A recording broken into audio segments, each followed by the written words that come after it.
shadowy depths of the Missouri River in central North Dakota, an ancient and terrifying creature is said to lurk, known as the Mini Washitu, or the water monster of the Missouri River. This bison-like beast haunts the waters, sending shivers down the spines of those who dare to approach its domain. The Mini Washitu is no ordinary creature. Descriptions of the beast are chilling.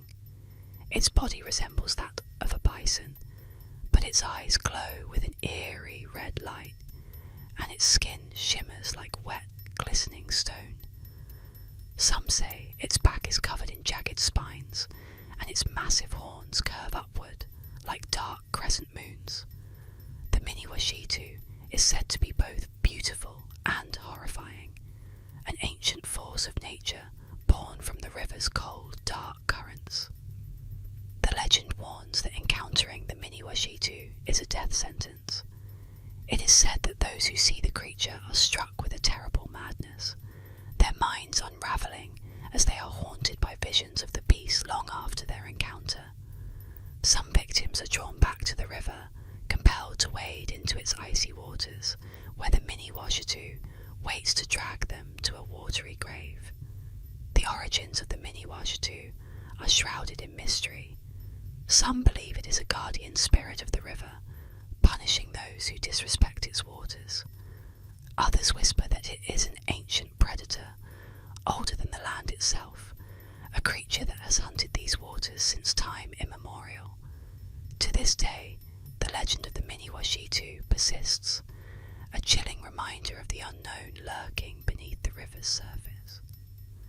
Fishermen and boaters are warned to tread carefully, especially on moonlit nights, when the river glows with an unnatural light.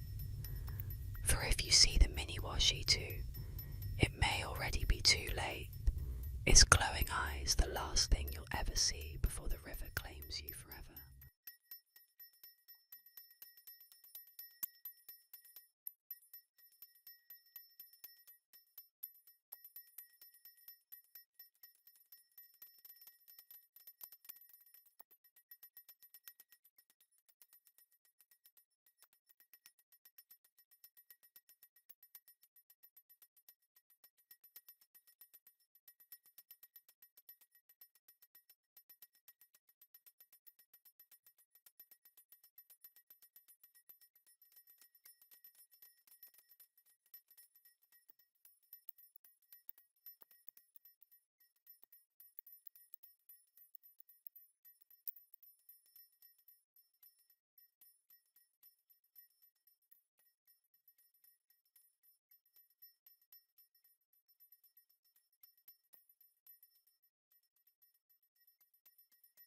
In the shadowed corners of Edinburgh's Greyfriars Kirkyard, a chilling presence lingers, a restless, malevolent spirit known as the Mackenzie poltergeist.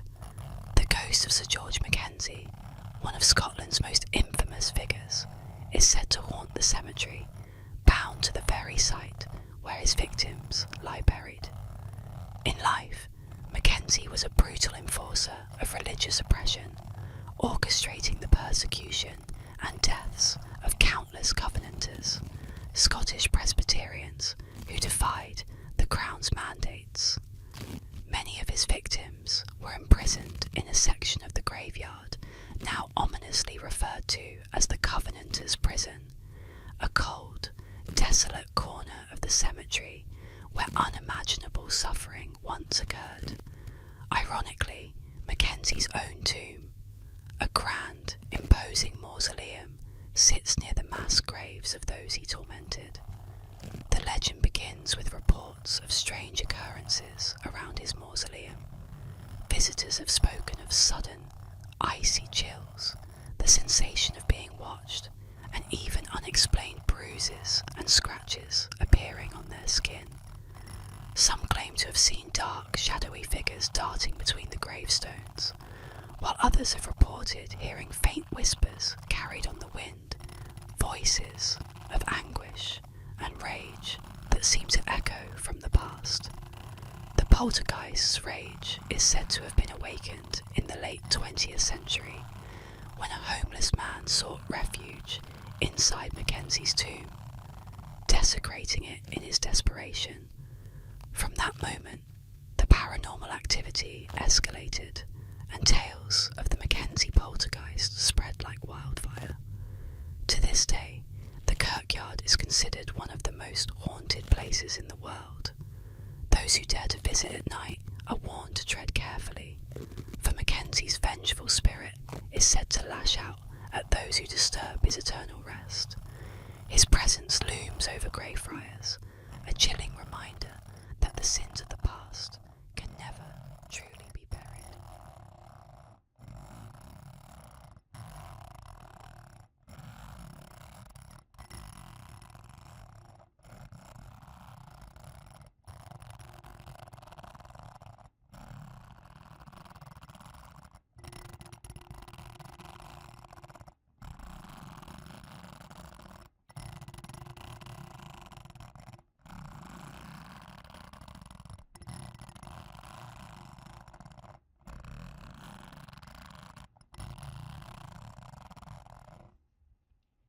The wind whispers through the pines, a mournful sigh that carries the chilling legend of the Jersey Devil.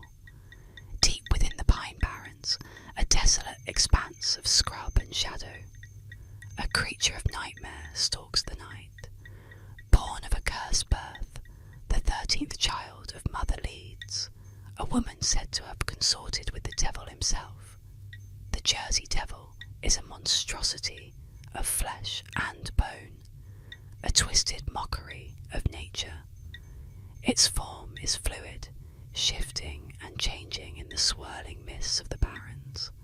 Some describe it as a bipedal kangaroo, its powerful legs propelling it across the landscape with terrifying speed. Others speak of a wyvern, its leathery wings beating against the night sky, casting a long, ominous shadow over the terrified witnesses below. But all agree on certain chilling details. A horse-like or goat-like head with eyes that burn with an unholy fire. Horns, sharp and twisted, protrude from its skull, framing a face contorted in a perpetual snarl. Small clawed hands reach out from its withered arms, grasping at its prey. And from its back, leathery bat-like wings unfurl, carrying it silently through the darkness. The most terrifying aspect of the Jersey Devil, however, is its cry. A high-pitched, blood-curdling scream that echoes through the pines, a sound that chills the very soul and freezes the blood in the veins of those who hear it. It is a sound that speaks of primal fear, of ancient evil, of a creature born of darkness and despair. For centuries, the legend has persisted, passed down through generations, a chilling tale whispered around campfires. Farmers tell of livestock mutilated, their carcasses bearing the unmistakable marks of the devil's claws. Hunters speak of fleeting glimpses in the shadows of a creature that moves with unnatural speed and agility. And then there are the whispers of those who claim to have encountered the devil face to face, their stories filled with terror and madness. They speak of a creature that possesses an almost hypnotic power, its eyes holding them captive, its scream paralyzing them with fear. They speak of a being that feeds not only on flesh and blood, but on the very fear it instills in its victims. And then, the most chilling detail of all, those who survive an encounter with the Jersey Devil are never quite the same. They carry the mark of the beast within them, a shadow that haunts their dreams and whispers in their waking moments.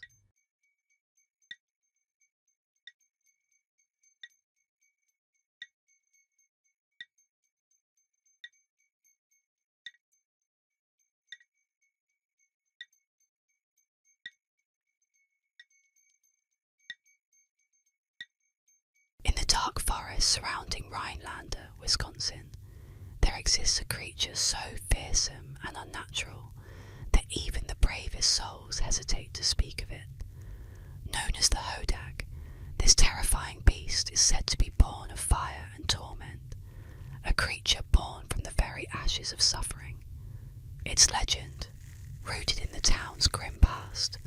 has lived on in whispers, passed down from one generation to the next. The hodag is described as a hulking, bull-like carnivore, with massive horns jutting from its head, and a row of thick, jagged spines running down its back. Its eyes burn with a feral hunger, glowing with a vicious intelligence that sends chills down the spine of anyone unlucky enough to encounter it. The creature's claws are said to be as sharp as razors, and its teeth, long, curved and pointed, are capable of tearing through flesh with ease. But it is not just its fearsome appearance that makes it so terrifying. It is the dark story of its creation. The legend says that the hodag was born from the ashes of cremated oxen, a horrific consequence of the abuse these animals suffered at the hands of their masters in Rhinelander.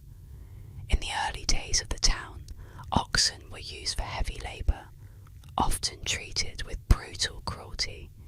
The animals were pushed beyond their limits, worked to the point of exhaustion, beaten and starved until they could endure no more.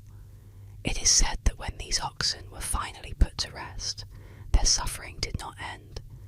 Instead, their accumulated pain and rage gave birth to something dark and unnatural, a creature made of their collective torment. One fateful night, after a particularly brutal winter, a large fire raged through Rhinelander.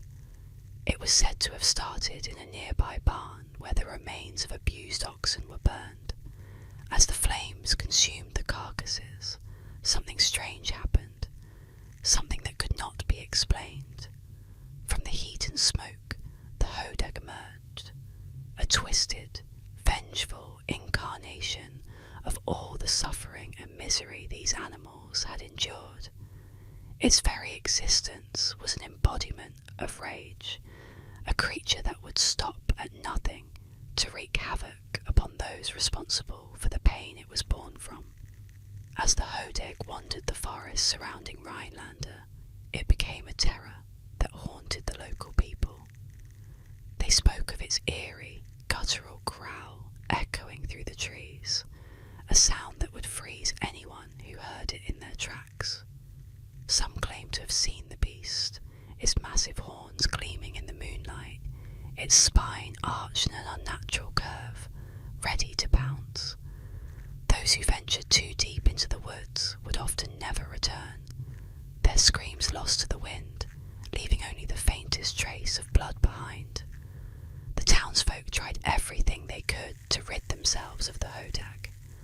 Hunters with rifles and traps ventured into the woods, but no one could ever seem to capture it. The beast would always slip away, vanishing into the forest as quickly as it had appeared, leaving behind only fear and unease. As time went on, the hodag became more than just a story. It became a symbol of the town's dark past, a reminder of the cruelty that had birthed it. Today, many in Rhinelander still speak of the creature in hushed tones. Some say the hodag still roams the forests, its bloodlust unsatisfied, waiting for the next unfortunate soul to cross its path. Others believe it is just a legend, a tale spun from the fear and guilt of a town haunted by its own history. But one thing remains certain. In the dense woods of Rhinelander, under the shadow of the trees, there are whispers of something lurking, something waiting, and if you listen closely, you might hear the growl of the hodag, a sound that will freeze your blood and leave you wondering if the legend is truly just that, or something far more sinister.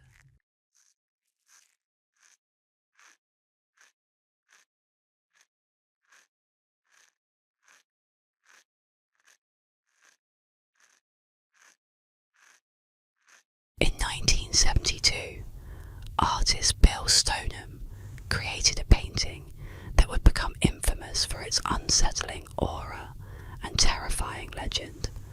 The Hands Resist Him depicts a young boy and a doll standing in front of a glass-panelled door, behind which Dozens of disembodied hands are pressed against the glass, reaching, clawing, trying to break through.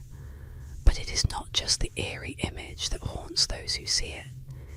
It is the belief that the painting's characters are not as still as they seem. The legend surrounding the painting is chilling. Some claim that at night, when the lights go out and the house falls silent, the boy and the doll begin to move. The boy, with his vacant stare, steps forward from the painting, while the hands on the glass seem to writhe, as if alive. The doll, always watching, has been said to wander the room, creeping silently across the floor. Those unlucky enough to own the painting report strange occurrences. Items going missing, cold drafts, and the feeling of being watched when no one is there. But the true terror lies in the whispers that the boy and the doll sometimes leave the painting entirely. They step out of the canvas and into the world, taking on a life of their own, only to return before morning's light. No one knows where they go or what they do when they leave, but the horror is clear. The painting is not a simple image. It is a doorway, and the figures within it are not bound by the limits of the frame.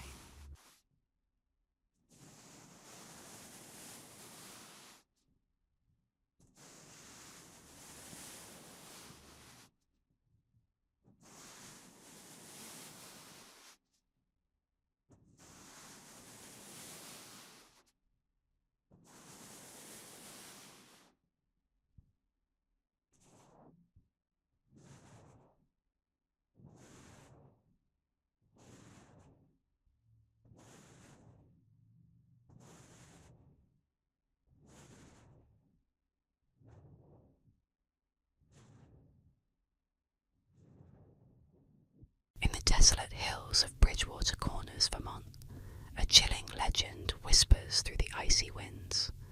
The story of the frozen hill people, a tale as bleak as the winters that shroud the region.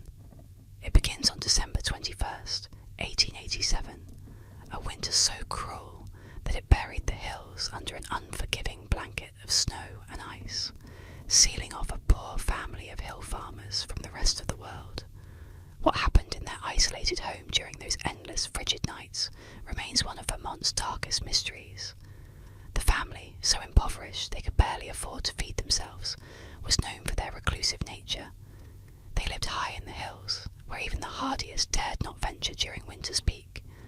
As the snow piled higher, cutting them off completely, rumours spread in the nearby towns. Weeks passed with no sign of life from their cabin, no smoke curling from the chimney, no tracks in the snow. The silence was as suffocating as the frost. When the thaw finally came, a few brave townsfolk ventured to the cabin, fearing the worst. What they found chilled them to their very cores. The family's bodies were discovered, eerily preserved in the ice, frozen in unnatural positions. Their eyes, wide open, seemed to stare with an unsettling awareness, as if they had seen something horrific in their final moments. The mother sat upright in her chair, her hands clasped as if in prayer, her frozen face twisted in terror. The children were found huddled together in a corner, their mouths agape in silent screams. And the father, he was by the door, his hands bloodied, as if clawing at the wood in a desperate attempt to escape. But what truly horrified the townsfolk were the signs that something far darker had transpired. Strange symbols had been scratched into the walls, crude and jagged, as if made in a frenzy. Furniture was overturned, and strange claw-like marks marred the floor, leading to the snow-covered woods behind the cabin. Some claim they could feel an oppressive presence in the room, an icy chill that wasn't from the weather. The legend grew, with whispers that the family had summoned something during their isolation, something ancient, malevolent, and hungry. Others believed they had been cursed by the very hills they tried to conquer, the land itself reclaiming their lives as punishment. To this day, locals avoid the area, swearing that on cold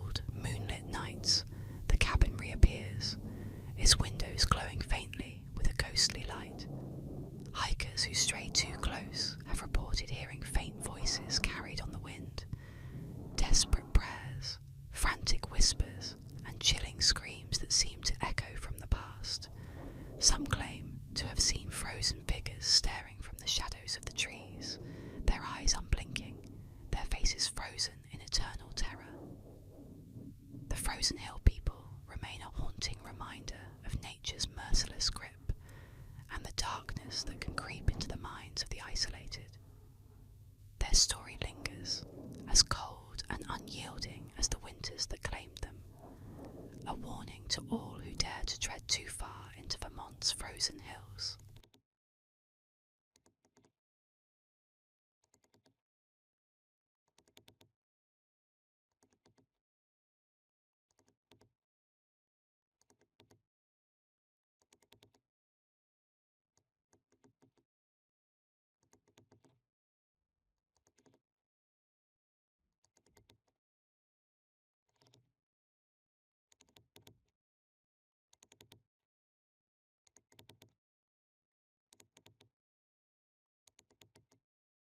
Nestled in the shadowy woods of Connecticut lies Dudleytown, an abandoned settlement long deserted, yet shrouded in a legend so dark that locals dare not approach.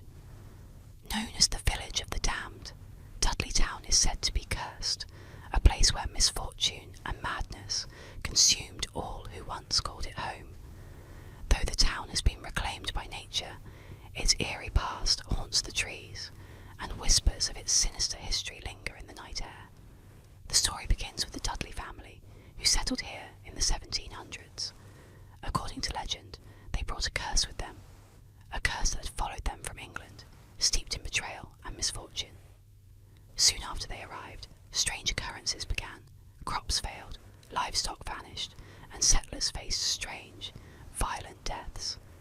Many residents fell into madness, claiming to see dark figures lurking at the edge of the forest. Some even spoke of hearing whispers and laughter echoing in the stillness, voices from the shadows calling them into the woods. Dudleytown's decline was swift and brutal.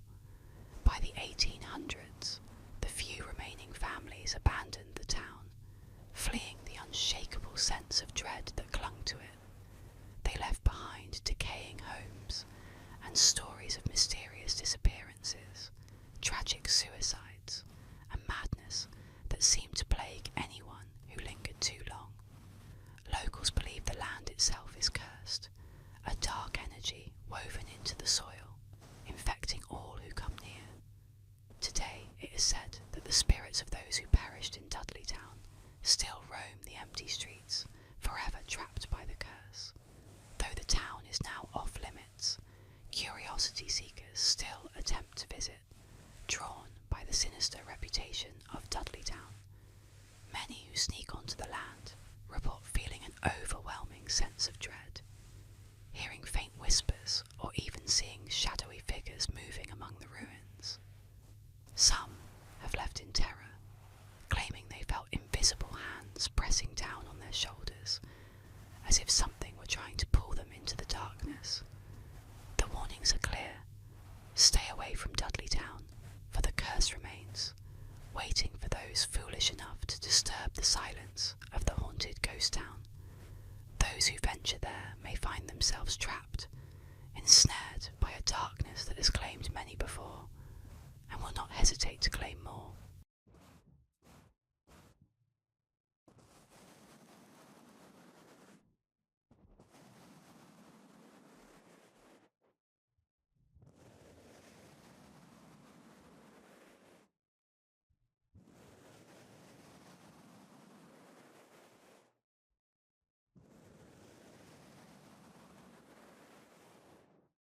In the shadowed peaks of California's Santa Lucia Range, there exists a haunting legend that has persisted for centuries.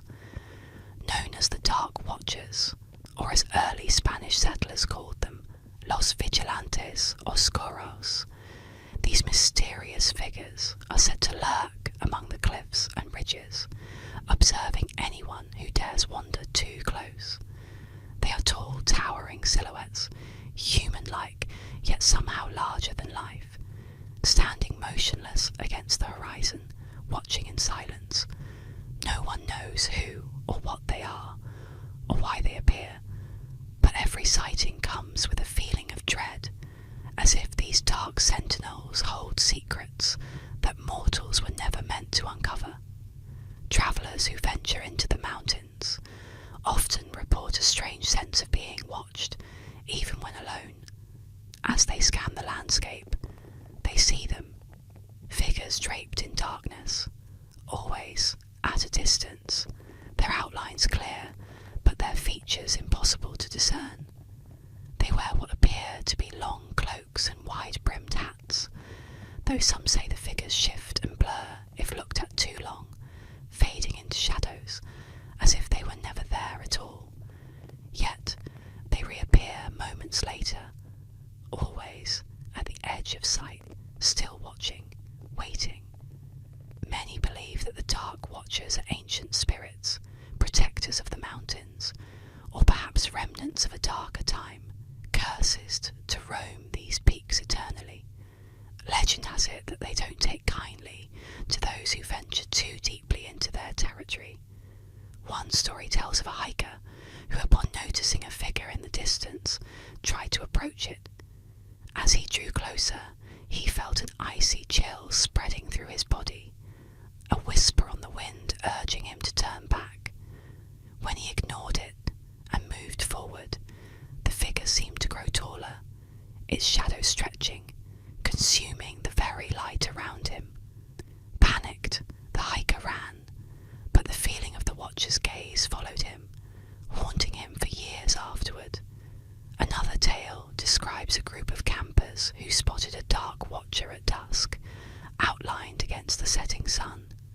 They watched in terror as it seemed to raise an arm, pointing directly at them, though no face could be seen.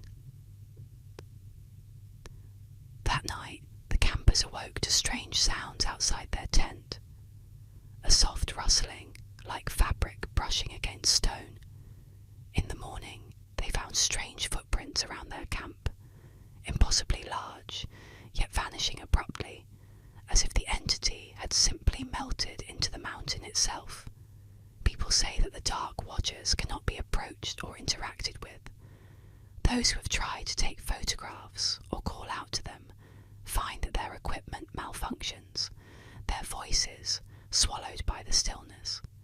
The Watchers simply observe, their intentions unfathomable, as if bound by a purpose known only to them. Locals warn hikers to leave offerings if they must enter the mountains. In the shadowy annals of New England's history, amidst tales of spectral figures and cursed lands, the story of Eunice Cole, or Goody Cole, stands out with a chilling resonance. In the small town of Brentwood, New Hampshire, her name became synonymous with witchcraft and woe, her life a testament to the dark superstitions that once gripped the heart of the 17th century. Goody Cole was an enigmatic figure, her life shrouded in misfortune and mystery. First accused of witchcraft in 1656, she became the scapegoat for every disaster that befell the town, from unexplained deaths to failing crops and dying livestock. Her neighbours' fear and suspicion branded her an outcast, a woman touched by the devil himself. The townsfolk whispered that she could be seen muttering to herself in the woods, concocting strange brews and communing with unseen forces. Children dared each other to peek through her dimly lit windows, only to flee in terror at the sight of her shadowy form bending over a flickering flame. It was said that she cast curses with a glance and summoned storms with a wave of her gnarled hands. Her repute as a witch grew so dire that in 1673 she was accused once more. This time, the evidence was more damning, the fear more palpable. They dragged her before the court, her eyes blazing with defiance as the charges were read. Found guilty, she was sentenced to imprisonment, her final years spent in the cold, dark confines of a cell, where she was left to languish, forgotten by all but those who feared her curse. But death did not bring Goody Cole peace. The town, eager to rid itself of her malignant influence once and for all, buried her in an unmarked grave at the edge of the cemetery. They drove a stake through the heart of her plot, a grim ritual to prevent her tormented spirit from rising and haunting them. Yet this act only solidified her legend, and it was said that her spirit lingered, malevolent and vengeful. To this day, eerie occurrences in Brentwood are often whispered to be the workings of Goody Cole's restless ghost. On stormy nights, some claim to see her figure in the flashes of lightning, wandering the woods or standing by her unmarked grave, still bound by the town's collective dread. Her legend has become a chilling reminder of the power of fear and the lasting stain of injustice, her story echoing through the centuries as a spectral tale of a woman wronged, her vengeance immortalised in the whispered fears of those who remember.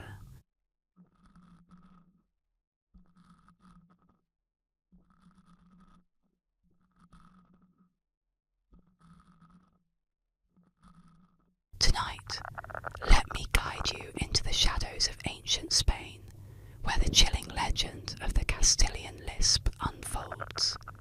Relax, close your eyes, and let the whispers of history lull you to sleep.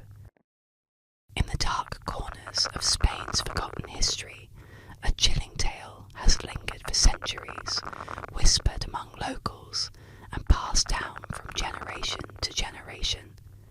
Is the legend of the Castilian lisp, a haunting story that, while discredited by scholars, continues to send shivers down the spines of those who hear it. Long ago, in a time when kings ruled with an iron fist and the boundaries between myth and reality were blurred, there was a king unlike any other. His name has been lost to the shadows of time, but his affliction, an unmistakable lisp, would echo across Spain, leaving a trail of fear and confusion in its wake. The king's speech was strange, almost inhuman, as though something had cursed his very words. His voice carried an eerie sibilance, a sound that cut through the air like the hiss of a snake. The court, terrified of the king's wrath, dared not speak of his speech defect, but whispers of dark magic and ancient curses spread beyond the castle walls, infecting the imagination of the populace. It was said that the king's lisp was no mere quirk of speech, but the result of a sinister pact made with forces beyond this world. Some claimed he had bargained with a demon for power, and in return his tongue was twisted, forcing him to speak in a way that no one else could. Others believed that a vengeful witch had cursed him, condemning his voice to forever sound as though it were tethered to the underworld. As the legend goes, the king was a man of great influence, and no one dared to correct his speech. Instead, out of fear, the courtiers and nobles began to mimic the king's pronunciation. His strange lisp spread like a disease, infecting the tongues of those who sought to curry favour with the crown. Soon, it was said, the entire kingdom spoke as their king did, their voices carrying the cursed sound of the theatre. The streets echoed with the eerie lisp, a constant reminder of the dark secret lurking in Spain's past. Children grew up speaking the language of the damned, unaware of the malevolent forces that had shaped their words. Though historians have debunked this tale as pure fantasy, the legend persists, a chilling reminder of how even the most benign of sounds can carry with them the weight of a curse. The next time you hear the soft hiss of a theatre in Spanish speech, remember the tale of the cursed king and wonder what dark power still lingers behind the sound. We journey into the misty woods of Bradley, where the sorrowful spirit of the Black Lady roams. Let her quiet footsteps guide you into a peaceful, restful sleep. The Black Lady of Bradley Woods is a haunting figure from English folklore, said to roam the dark and mysterious woods near the village of Bradley in Lincolnshire. This spectral presence has been a part of local legend for centuries, with many claiming to have caught glimpses of her wandering the woods, shrouded in sorrow and silence. Described as a tall, slender woman dressed entirely in black, the Black Lady is most often seen wearing a long, flowing cloak with a hood that covers her face. Her appearance is always marked by an overwhelming sense of sadness and grief, as if she is forever searching for something or someone lost. Her skin is pale, and her eyes, when visible, are filled with an eternal sorrow that seems to pierce through those who encounter her. According to the most well-known version of the legend, the Black Lady was once a young woman during the medieval period who lived happily with her husband, a soldier, and their newborn child in a cottage near the woods. However, her peaceful life was shattered when her husband was called away to fight in the wars. Days turned into weeks, and weeks into months, but he never returned. Then, one tragic night, a group of soldiers reportedly attacked the village, killing many and abducting the young woman's child. Devastated by the loss of her family, the young mother wandered the woods, searching endlessly for her child, until her grief consumed her, and she eventually perished. From that moment on, her restless spirit is said to have remained bound to the woods, eternally searching for her lost baby. Locals claim that the Black Lady appears most often on misty evenings, her figure emerging from the shadows of the trees. Some say she will ask passers-by if they have seen her child, while others report that she simply stares, lost in her grief, before vanishing back into the darkness. Over the years, the legend of the Black Lady has served as a cautionary tale for children, warning them to stay away from the woods after dark. While many are skeptical, there are still those who believe in her presence, and stories of sightings continue to circulate. Whether real or imagined, the Black Lady of Bradley Woods remains a symbol of deep sorrow and eternal longing. Her tragic story lingers in the minds of those who hear it, casting a shadow of mystery and sadness over the quiet village of Bradley.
In this calming bedtime tale, we'll explore the curious urban legend of the 999 phone charging myth, a story about a phone trick that never quite worked but sparked imaginations. Relax and enjoy. The 999 phone charging myth is a widely circulated urban legend, particularly in the United Kingdom, that claims calling 999, the UK's emergency services number, can magically charge a mobile phone's battery. According to the myth, dialing the number and then immediately hanging up is supposed to give your phone an instant boost of power, effectively extending its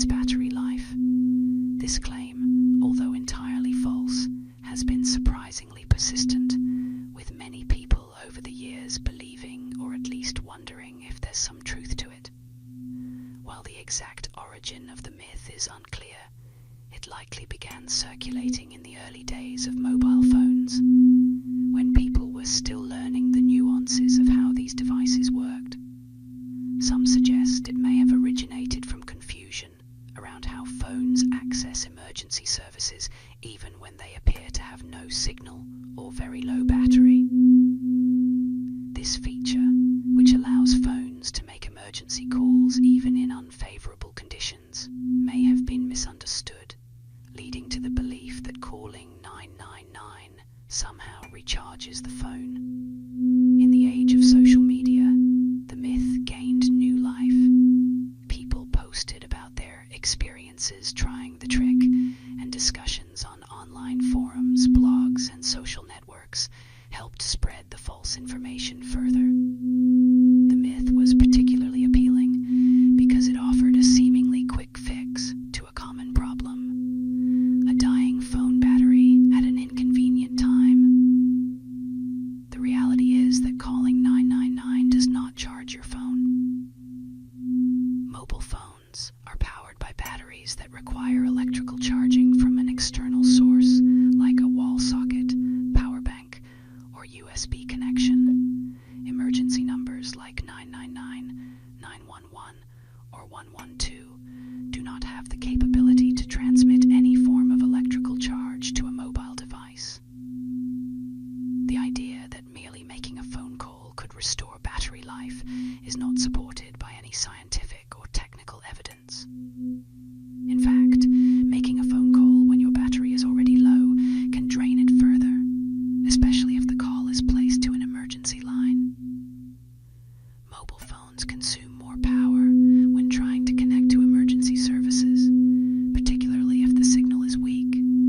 So, far from saving battery life, calling 999 could actually lead to your phone shutting down faster.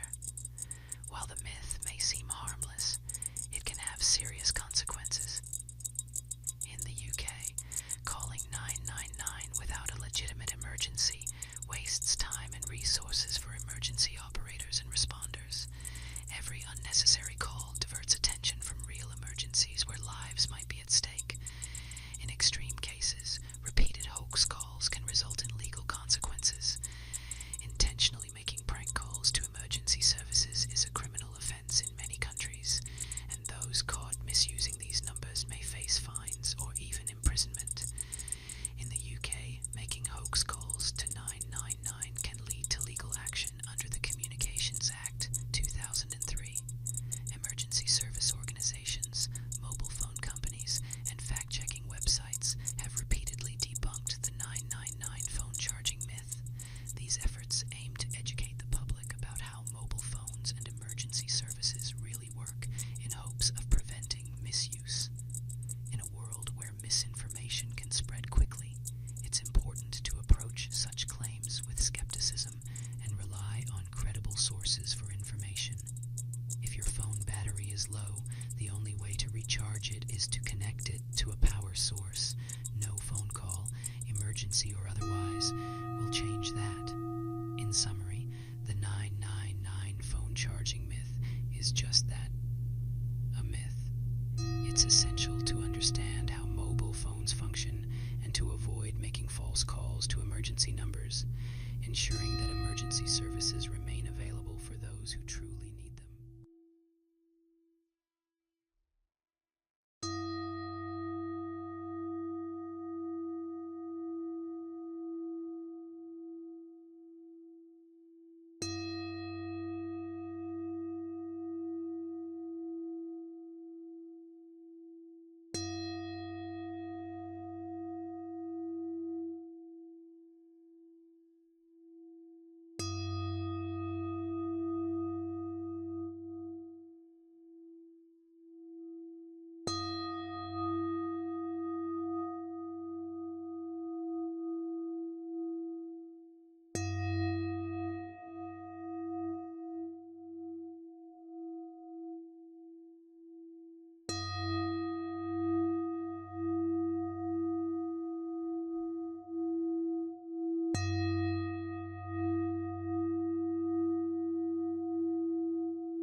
Tonight we journey to the misty moors of Cornwall to uncover the legend of the beast of Bodmin Moor. Relax, unwind, and let this mysterious tale help you drift into sleep. The beast of Bodmin Moor is a popular folklore legend from Cornwall, England, centred around sightings of a mysterious, large, black cat-like creature. First reported in 1978, the legend of the beast quickly gained traction as locals began to claim encounters with a phantom panther or leopard-like animal roaming the wild expanses of Bodmin Moor. This eerie creature was said to have sleek black fur, glowing eyes, and a muscular build, often compared to big